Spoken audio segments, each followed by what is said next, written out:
Welcome to Easton Grange. Tonight is May 13th. We are at the Oakes Ames Memorial Hall, this historic building by Henry Hobson Richardson and donated by the Ames family. We hold our meetings, and everyone who's listening tonight is invited, on the third Monday, normally, of every month, except January and February. And we meet here at 6:30. And all of us are feeling really stuffed at the moment because we've enjoyed a wonderful, wonderful meal that one of our members, Joan Lundgren, brings from Not Just Tabbouleh on Center Street. And he provides us with our catered meals every month. And you're so welcome to come and join us. It is our old country time dinner. Old time country dinner. That's what Bill calls it. Anyway, enough. Tonight we are very honored and privileged to have one of our very own members of the Easton community, Dr. Kyla Bennett, who has her PhD in biology and who is and also has her Juris Doctor degree. She is an environmental lawyer and represents one of the union members on environmental issues. What's the name of it? Well, it's a nonprofit called PURE, Public Employees for Environmental Responsibility. And she is very responsible. And tonight she is going to make all of us responsible. And she has prepared a wonderfully interesting presentation. And so without further ado, thank you so much, Kyla, for coming. And this isn't the first time that Kyla has presented here. And all of her programs are incredibly interesting, and she is incredibly entertaining. So please enjoy. Thank you, Priscilla. Thank you.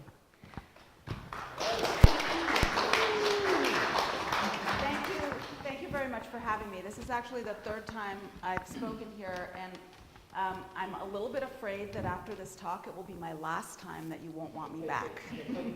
So we'll see. Let me know at the end of it. I'm going to be a little harsh because I feel like we're running out of time. So tonight's topic is climate change, and I'll explain the title of my talk in a minute. I'm not going to stand here and tell you what climate change is. I'm not going to tell you how it works. I mean, I'll answer questions later if you want to know the details about why the planet is warming. But the bottom line is that the science is indisputable.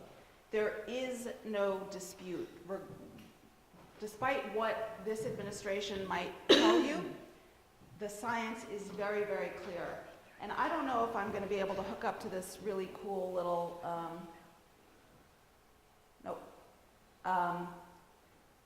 I can send this to anyone who's interested. NASA has a great little 1-minute video that shows a color-coded planet from the 1800s to the present day, which just shows you there's no way you can deny that climate change is happening if you watch this video.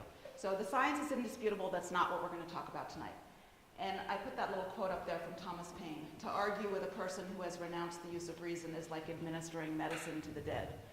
I'm kind of done trying to convince the people. I feel like the people who don't believe in climate change by now, they're never going to believe in climate change. And we have to move on and deal with the problem itself. These are just two articles that I picked out from the past 2 days. My son lives in Texas.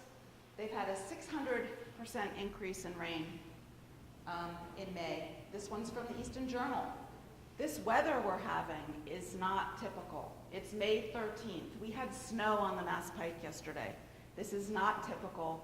This is part of climate change. Again, indisputable. If you don't believe me, and since I'm not going to be talking about why it's true, I strongly urge you to go to the website skepticalscience.com. It basically is devoted to explaining climate change science and rebutting every single argument that people have. So when people say, but it's been colder the past 2 years, or climate always does this, we move in cycles, or Humans don't have the power to change the climate. Whatever the argument is, this website can explain why those things are all wrong. And if after you go to that website and you still don't believe that climate change is real, I'm throwing my hands up, I give up, I'm done. So, what's up with my title? Do I really think you don't care? I hope, and I would assume that most of the people in this room, because you're members of the Grange, that you do care. But there might be other people watching on ECAT who don't. There are plenty of people in Easton who don't care. And the reason I picked that title of my talk, Just Admit It, You Really Don't Care About Climate Change, is because the Washington Post published an opinion piece last week entitled, Just Admit It, You Don't Care About Other Species. And I'm not going to read the whole thing to you, but I'm just going to read a couple of paragraphs from it because it was really stunning. So this opinion piece started with, look, let's abandon this charade, all right? For years, I have come to you with news that the prairie chicken is not doing so well, and you have furrowed your brow and made concerned sounds. But the prairie chicken does no better. I am sure you intend to do something about the prairie chicken, but doing something about the prairie chicken has slid somewhere on your priorities list below doing nothing about the prairie chicken and forming strong, detailed opinions about the coffee cup that briefly appeared in a single shot of Game of Thrones. I don't watch Game of Thrones. I don't know how many of you do, but apparently there was a Starbucks cup that was on the, and people have been obsessing over this. And that's fine. I mean, it's not fine, but it's between you and your God.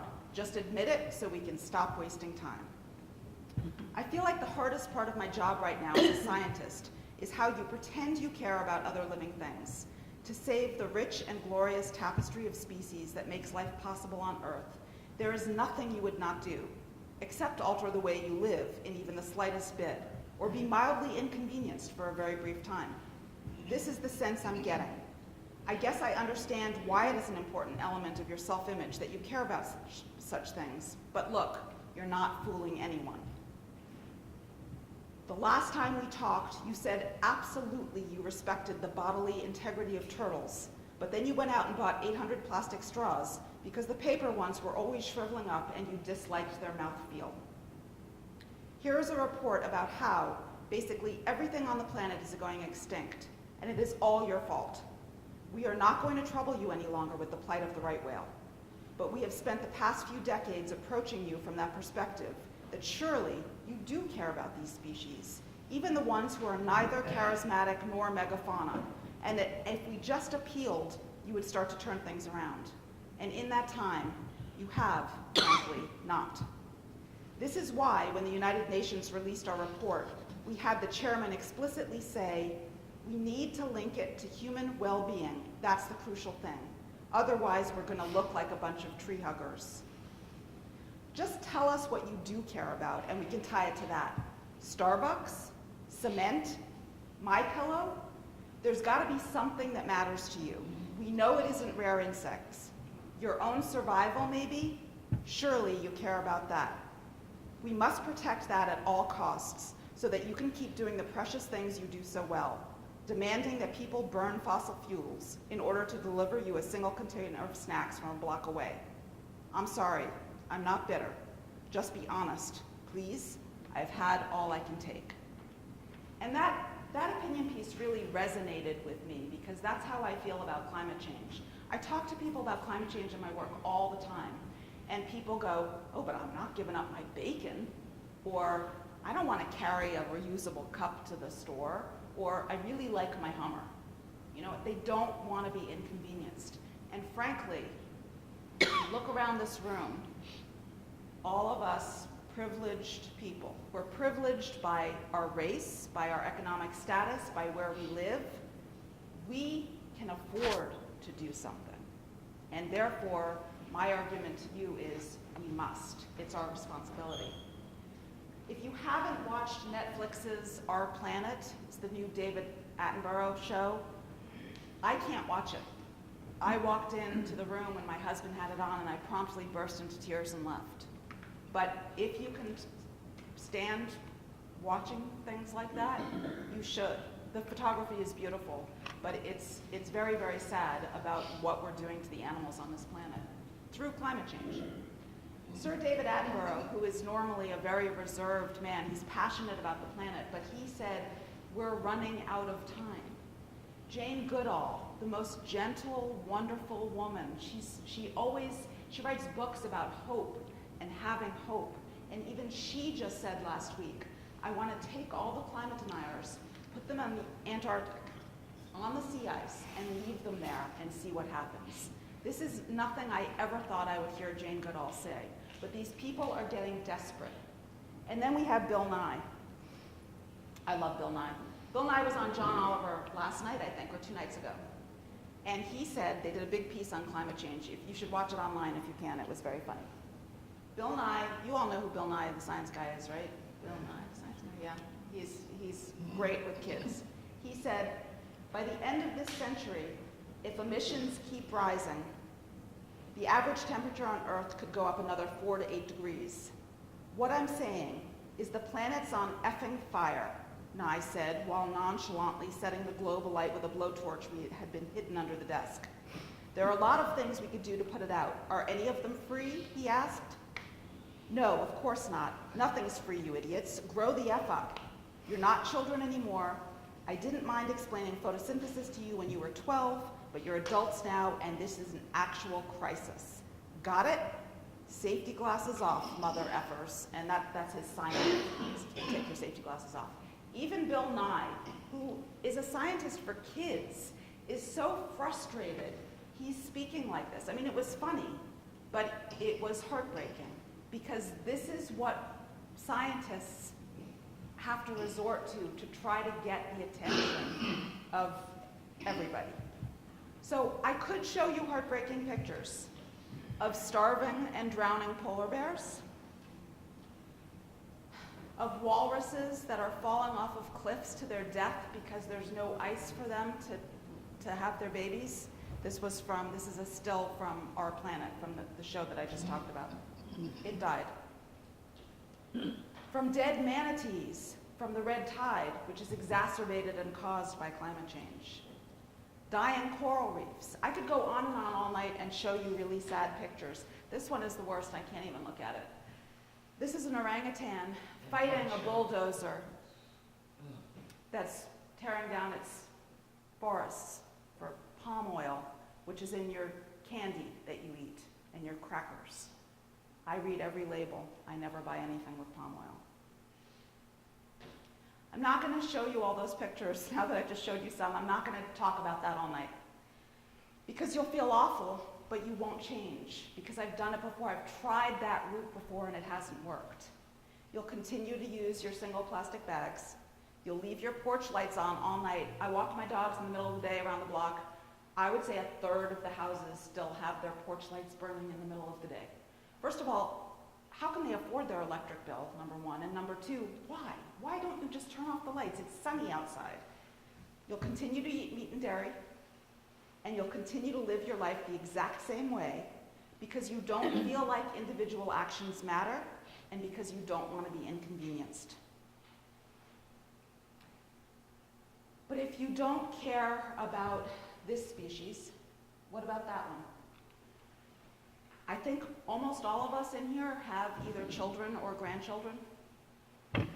We might be dead in 20 or 30 years, but they're not going to be. We have to think about them.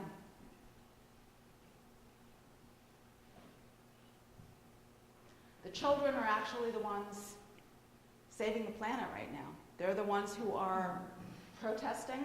There's a little girl who has not gone to school for months. She is doing a one-person protest outside the UN, and she just won't stop until someone does something. Climate change is killing us. In 2014, the World Health Organization said climate change will kill about 250,000 people annually by the year 2030 to 2050. We're basically at 2020. We're talking in 10 years. But the New England Journal of Medicine just came out with an article last week that said this estimate is far too conservative. It's going to be about 529,000 by 2050. and it's going to force 100 million people into extreme poverty by 2030. And when you're in extreme poverty, you're in danger of dying. You're more susceptible to diseases. You starve to death. Awful things happen. The pollution from burning fossil fuels increases your risk of dementia by 40%. This is brand new research that just came out. Solastalgia is real. That is a phrase that people came up with for climate anxiety or grief, distress from environmental changes. I don't sleep at night. I can't sleep without medicine. That's how bad it is. The spread of infectious diseases is going to become worse. Mosquito-borne diseases. There are mosquitoes year-round here now. My vet told me that I have to keep my dogs on heartworm year-round because there are mosquitoes in January. Heat waves. The heat waves are going to get worse. We're cold right now. It's May 13th and it's freezing. We had snow.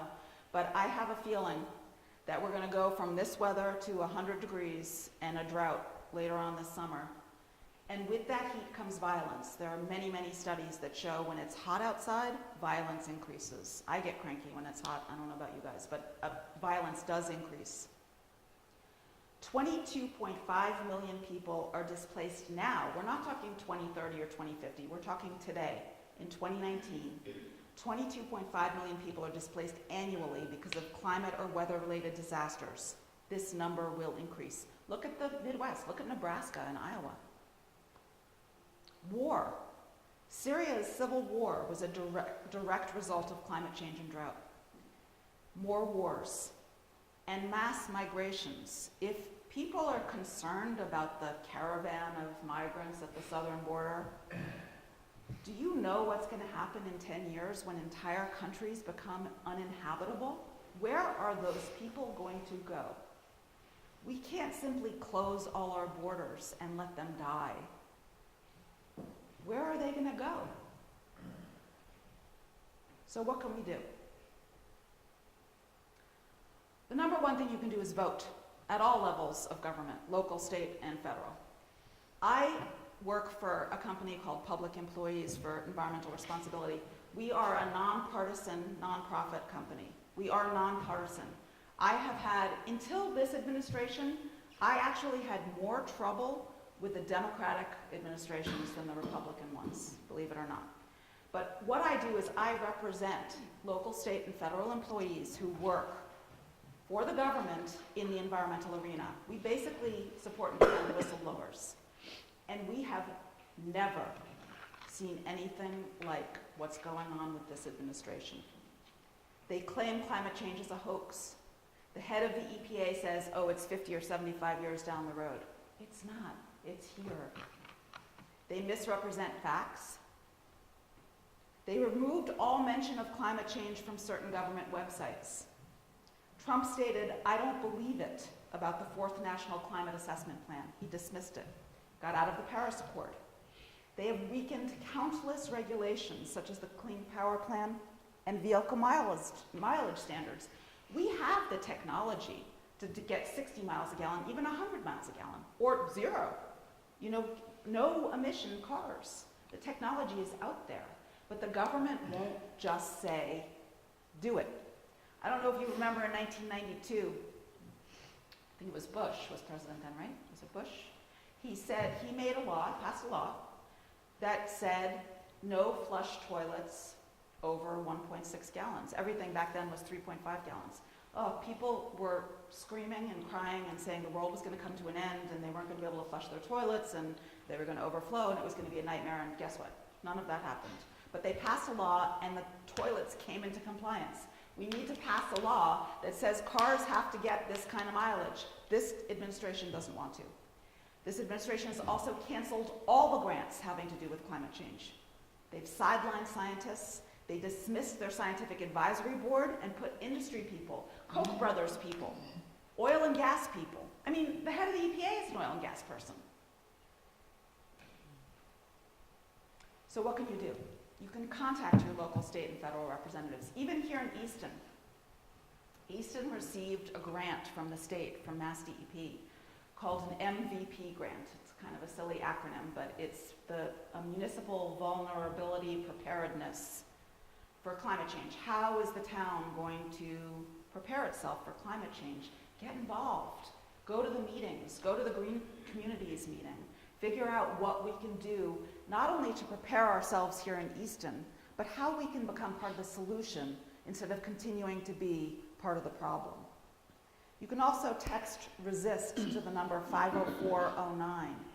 It's a great free service where you can write letters on your phone. They will mail them free of charge to your congressionals, to your state or federal congressionals, just by knowing your zip code. I write to mine all the time. I go see Joe Kennedy every time he comes to town. Talk to these people. Let them know you're concerned. It helps. Write them letters. It's really easy with the Resist bot 50409. Protest. I can't tell you how many protests I've been to holding signs. Talk to people. Just talk to them. Anywhere. I'm standing in line at the grocery store and I see someone using reusable bags and I start a conversation up with them. Some people feel better knowing they're not alone in their concern. Other people don't know very much about what's going on, and it's nice to inform them. Write letters to the editor, op-eds. Just become involved. And perhaps more importantly, use your purchasing power. I know a lot of people say that this shouldn't be our problem, you and me. It should be the responsibility of the big companies. But ever since the case Citizens United, the corporations have as much power as people do. They are treated as people. They're not executed in Texas. There's no death penalty for them, unfortunately. But they have so much power. But the reason they have power is because we give it to them. If we stopped buying Hummers, if we stopped buying lamb, if we stopped buying plastic crap from China or balloons, they will stop making it, because the only reason they make it is because we buy it. Our purchasing power is huge. I say go vegan. I know no one wants to. My son is going vegetarian, my daughter's vegan. I've talked several people in Easton into going vegan. I was telling someone earlier, I think it was Patty, was I telling you, about my friend who had a heart attack. He was 51 years old. He wasn't feeling well. He had a massive heart attack. And I had been trying to talk him into going vegan for a long time.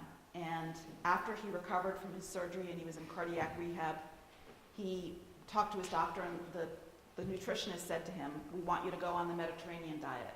And he said, "I'll do whatever it takes. I have 3 small kids and I don't want to die."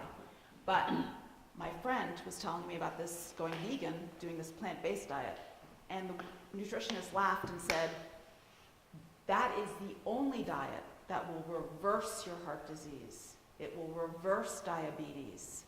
It can reverse some kinds of cancer." He did it. He lost 30 pounds. He's off all medications. He's never felt better. And his heart attack was in December, and it's May. The last bullet here, I would strongly urge you to watch the movie Forks Over Knives. And it's not planetary based. It doesn't talk about how good a vegan diet is, or even a vegetarian diet, for the environment. It's purely health based. But if we're healthy, we can fight harder. 80% of the globe's farmland is used to rear livestock, but this produces only 18% of our calories. People are starving because we're eating too high on the food chain. If we eat lower on the food chain, we can afford to feed the almost 8 billion people in the world. Meat and dairy also accounts for 58% of greenhouse gas emissions.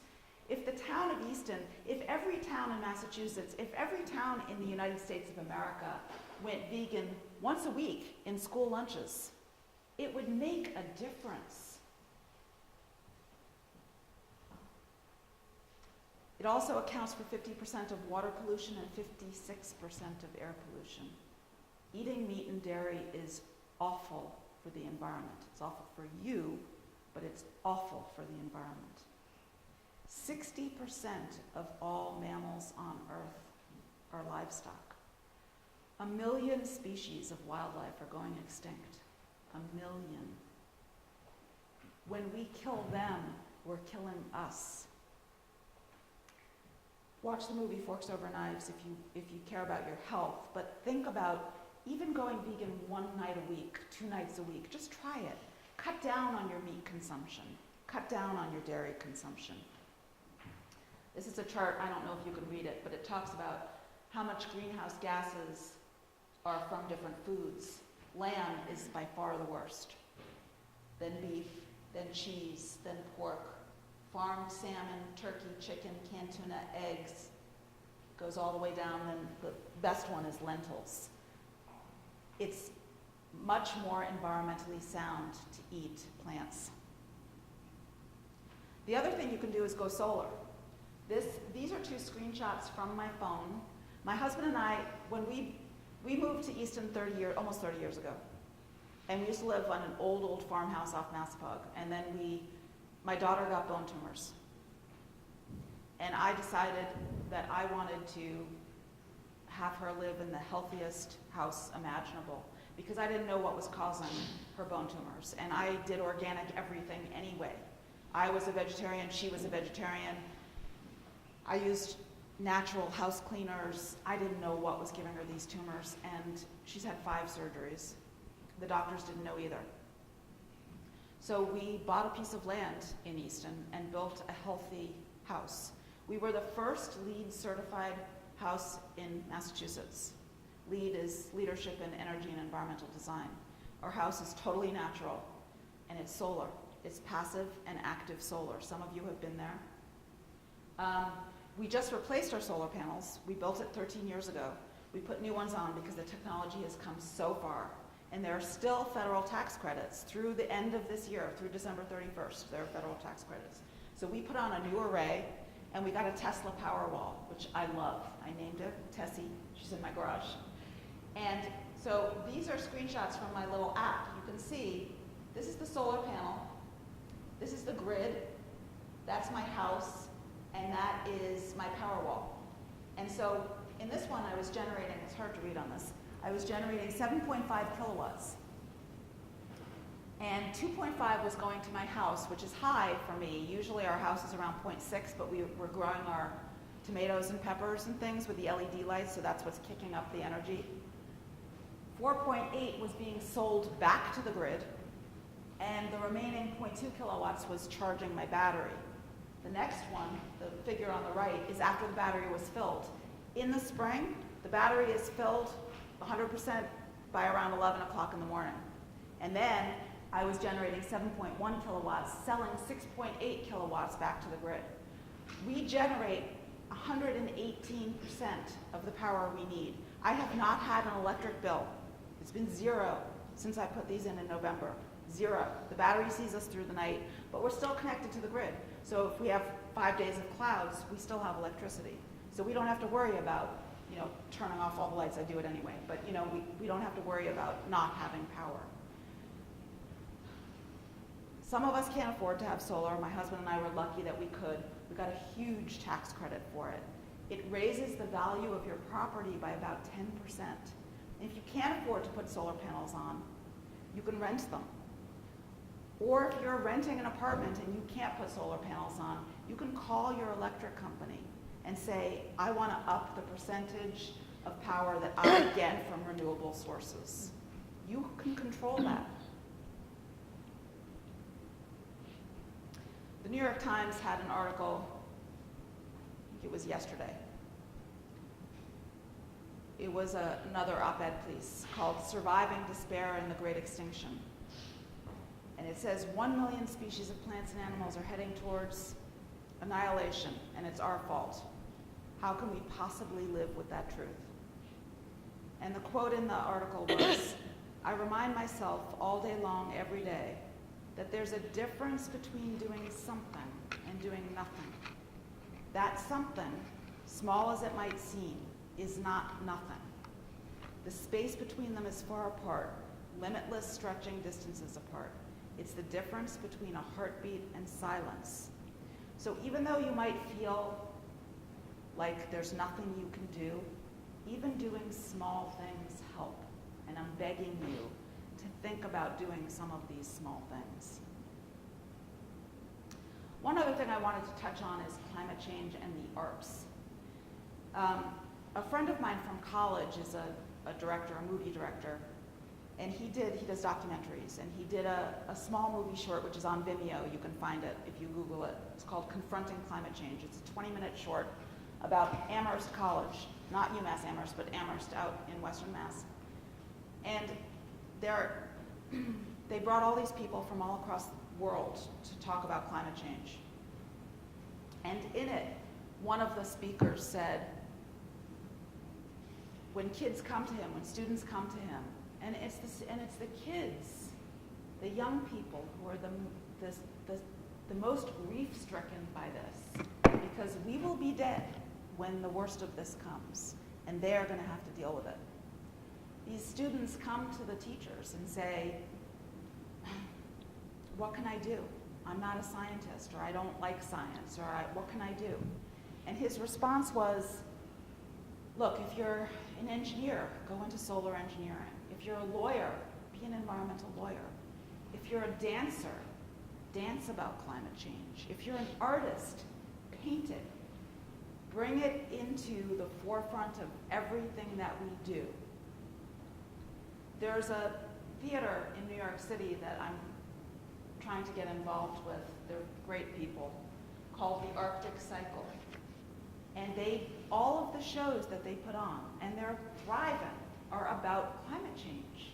Every single show they do in New York City is about climate change. Cli-fi, which is short for climate fiction. It's a relatively new genre of fiction. You can buy cli-fi novels for your kids, your grandkids, your neighbors' kids. The kids can change the world. Our hope has to lie with them. And if we can talk about climate change and make them understand and make them care about it through art and literature and movies, then maybe that will help. There was another article that just came, all this stuff just came out last week, so I was really lucky when I was putting this talk together that all of this is so recent. But there was an article in a scientific journal that found that children can increase their parents' level of concern about climate change because, unlike adults, their views on the issue do not generally reflect any entrenched political ideology. Parents also really do care what their children think, even on socially charged issues like climate change. And the article was really interesting because it says the best relationship of changing adults' minds was a daughter changing her father's mind. I thought that was interesting and lovely. But the children have the power to change our minds, to change other adults' minds. So we have to foster that. And if you do it through the arts, great. Arts have incredible power. They always have, and they always will as long as humans are alive, because they can command attention and inspire people to care about things. So use your purchasing power to buy climate fiction and read it, or go to the library and read it. Go to movies that are about climate change. Go to the shows. Next time you're in New York City, go to the Arctic Cycle. So is there hope? Oh man, I don't know. I don't know the answer. I continue to work on this issue. I have clients who are being forced out of their jobs because they are talking about climate change and their biological opinions on endangered species, for example. They're saying climate change is going to kill this species, and their bosses are saying, you can't say that. But the science is correct. That's not why they can't say it. They can't say it because it's an inconvenient truth, and nobody wants to hear it. I am going to keep working at this until 2020. And if we don't get a president, and I'm not talking about Republicans versus Democrats, Joe Biden, for example, I was horrified by the things that he was saying. I think if he becomes president, we're lost, we're doomed. If Trump wins again, we're doomed. If we get someone like Jay Inslee, who his only platform is climate change, that's his one issue. And it's not that I don't care about other issues. I care about healthcare. I care about education. I care about the economy. But that's all rearranging the deck furniture on the Titanic if we don't address climate change. Whoever comes into office in 2020 must take this seriously. They have to take it as a national and global threat that it is. And they have to take strong, possibly unpopular action. Otherwise, we are all doomed. So is there hope? I'm holding out my judgment on that until 2020. And if we get somebody who's going to try to fight for this planet and fight for what's right, then I will have hope. If not, I don't know, I may move to the woods and just live out my days. And I don't mean to be depressing, but that is the point that we're at. And I don't know how else to put it to you guys. So that's it, that's my talk. I'm sorry that was so depressing and not at all funny. But that's what it is, and I'd be happy to take questions from anybody.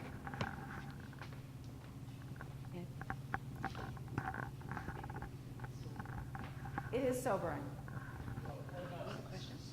About CO2, is that one of the big issue? Human impact on climate change via carbon dioxide. Carbon dioxide is the greenhouse gas that is, it's about 82% of greenhouse gases is carbon dioxide. The other two that are problematic are methane and nitrous oxide. But carbon dioxide is the big one. Yep. And there are people working. Leonardo DiCaprio, who I have so much respect for the man. He's still working, he's still acting, but he is also devoting his life to fighting climate change. And he did this movie, a documentary called Before the Flood, which is online, available free. I urge you to watch it. And at the very last part of the movie, he's talking to a scientist. I think the guy was from NASA, I can't remember. He had stage 4 pancreatic cancer, very little time left to live. And Leo was talking to him and said, is there hope? And the guy was like, of course there's hope. There's so many brilliant minds working on this. There absolutely is hope. And that gave me a little hope, but at the same time, we can't just wait. There are all sorts of new things. There's, Tesla has solar shingles that you put on your roof. They don't look like solar panels. Some people don't like the look of them. I think they're pretty, but they look like regular shingles. They're solar. Japan is working on glass that's actually a solar collector. It looks like a window. It doesn't look like anything, but it collects energy. There's a woman from Massachusetts actually, who is working on plants that will uptake more carbon. But we can't wait for all of this to happen. We have to act now and hope that some of those other things come into play. Thank you so much, Kyla. I think so many of us are always waiting for somebody else to take the first initiative.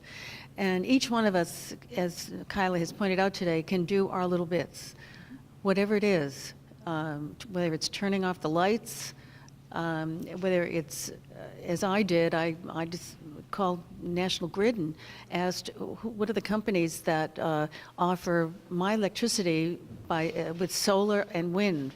So I have, for the past 2 years, been getting my electricity through sustainable energy, wind and solar.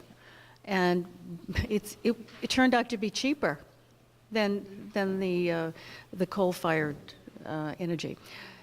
Also, she's very modest. She has also taken her own word seriously. She has more talents than just a scientist and a lawyer. She's also a wonderful writer. And she has written a book called No Worse Sin. And it's for young people. And it's a great story. I haven't finished it, but it's about these two teenagers who fall in love and want to save the planet. It's just great. And she's also sent it to my son, the film producer, hoping that maybe he'll take it up someday and produce it. I brought about 5 copies of the advanced reader copy, so they've got typos in them. It's not the final published version. The publisher sent me, Harvard Square Editions is the publisher of my book, and they're a great publishing firm that deals with social and environmental issues. But when you write a book, the publisher gives you a bunch of copies to hand out to reviewers and stuff. So they do have typos, then you fix them, and then it finally comes out. I have 5 copies. They have typos. I'm warning you now, but if anyone wants one, I'm happy to give them away to you. It's a great book, not just for young people, but for the rest of us who are still rather young. Anyway, thank you, Kyla. Thank you so much. Thank you.